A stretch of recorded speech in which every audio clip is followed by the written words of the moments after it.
DSC అభ్యర్థులు కాంగ్రెస్ ప్రభుత్వంపై తీవ్ర స్థాయిలో మండిపడుతున్నారు. డిఎస్సీ పరీక్ష వాయిదా వేయకుండా చదువుకునేందుకు తగిన సమయం ఇవ్వని కారణంగా కాంగ్రెస్ సర్కారుకు బుద్ధి చెబుతామని లేఖ రాశారు.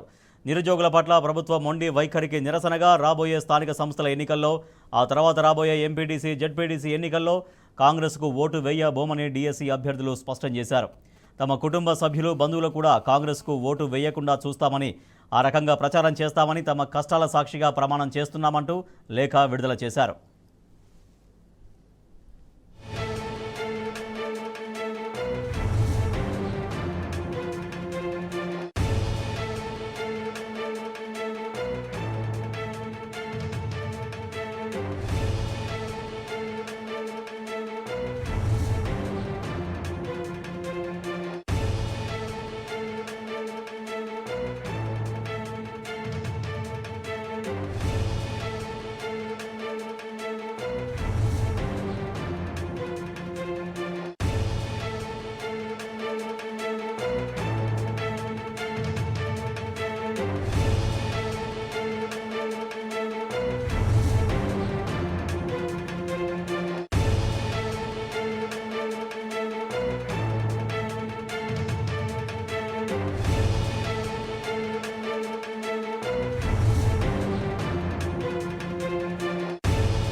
డిఎస్సీ అభ్యర్థులు కాంగ్రెస్ ప్రభుత్వంపై తీవ్ర స్థాయిలో మండిపడుతున్నారు. డిఎస్సీ పరీక్ష వాయిదా వేయకుండా చదువుకునేందుకు తగిన సమయం ఇవ్వని కారణంగా కాంగ్రెస్ సర్కారుకు బుద్ధి చెబుతామని లేఖ రాశారు. నిరుద్యోగుల పట్ల ప్రభుత్వ మొండి వైఖరికి నిరసనగా రాబోయే స్థానిక సంస్థల ఎన్నికల్లో, ఆ తర్వాత రాబోయే ఎంపీటీసీ, జెడ్పీటీసీ ఎన్నికల్లో కాంగ్రెస్కు ఓటు వేయబోమని డిఎస్సీ అభ్యర్థులు స్పష్టం చేశారు. మా ప్రతినిధి ఉదయ్ కిరణ్ మనకు మరింత సమాచారం ఇస్తారు. ఉదయ్ కిరణ్, కాంగ్రెస్ ప్రభుత్వానికి డిఎస్సీ అభ్యర్థులు రాసిన లేఖ పూర్తి సారాంశం ఏంటి?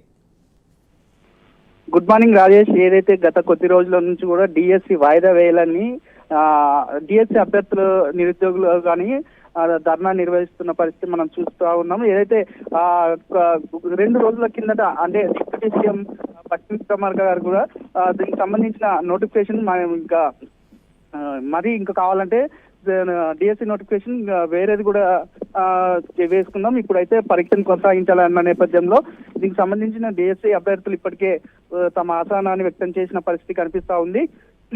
ఏదైతే ఎన్నికల సమయంలో గతంలో ఓటు బ్యాంక్ లేని ఊర్లలో కూడా మేము మా కుటుంబ సభ్యులను ఒప్పించి మరీ కాంగ్రెస్ కు ఓటేస్తే మాకు తీవ్ర అన్యాయం చేశారని కూడా డిఎస్సి అభ్యర్థులు తమ అసహనాన్ని వ్యక్తం చేస్తున్నారు. డిఎస్సి అభ్యర్థులు ఎవరైతే గతంలో వారిని ప్రేరేపించిన నేపథ్యంలో వారికి మెసేజ్ రూపంలో కూడా రిక్వెస్ట్ చేసినప్పటికీ కూడా ఫలితం లేకుండా పోయిందని కూడా డిఎస్సి అభ్యర్థులు తెలుపుతున్న పరిస్థితి కనిపిస్తా ఉంది. ఈ డిఎస్సి పరీక్ష వాయిదా వేయకుండా చదువుకునేందుకు తగిన సమయం ఇవ్వని కారణంగా మా డిమాండ్లను నెరవేరని పక్షంలో నిరుద్యోగుల పట్ల ప్రభుత్వం మొండి వైఖరికి చూపిస్తున్న నేపథ్యంలో నిరసనగా రాబోయే స్థానిక సంస్థల ఎన్నికల్లో కావచ్చు, అటు ఎంపీటీసీ, జెడ్పీటీసీ ఎన్నికల్లో ప్రతి ఒక్కరు కూడా కాంగ్రెస్ కు ఓటు వేయకుండా చూస్తామని, మా కుటుంబ సభ్యులతో పాటు గతంలో ఏదైతే ఓటు బ్యాంక్ లేని ఊర్లలో కూడా మేము ఓటు బ్యాంకును తీసుకొచ్చిన తరుణంలో అదే ఊర్లలో కూడా మేము తిరిగి కుటుంబ సభ్యులను తీసుకెళ్లి మరి కాంగ్రెస్ కు ఓటు వేయకుండా కూడా చూస్తామని కూడా డిఎస్సి అభ్యర్థులు ప్రభుత్వాన్ని హెచ్చరించిన పరిస్థితి కనిపిస్తా ఉంది. Rajesh, right, thank you Uday Kiran. DSC అభ్యర్థులు ప్రభుత్వంపై ఇంకా తమ నిరసన కొనసాగిస్తూనే ఉన్నారు. ప్రభుత్వానికి వ్యతిరేకంగా వాళ్ళు ప్రచారం చేస్తూ ఆ రకంగా లేఖ కూడా రాశారు. డిఎస్సీ వాయిదా వేయంటే వాయిదా వేయకుండా ప్రభుత్వం ముందుకు వెళ్తుంది అంటూ ప్రభుత్వ మొండి వైఖరికి నిరసనగా తాము లేఖ రాశారు. రాబోయే స్థానిక సంస్థల ఎన్నికల్లో, ఎంపీటీసీ, జెడ్పీటీసీ ఎన్నికల్లో కాంగ్రెస్ పార్టీకి ఓట్లు వేయబోమని, తమ కుటుంబ సభ్యుల చేత కూడా ఓట్లు వేయించబోమని స్పష్టం చేస్తున్నారు డిఎస్సీ అభ్యర్థులు.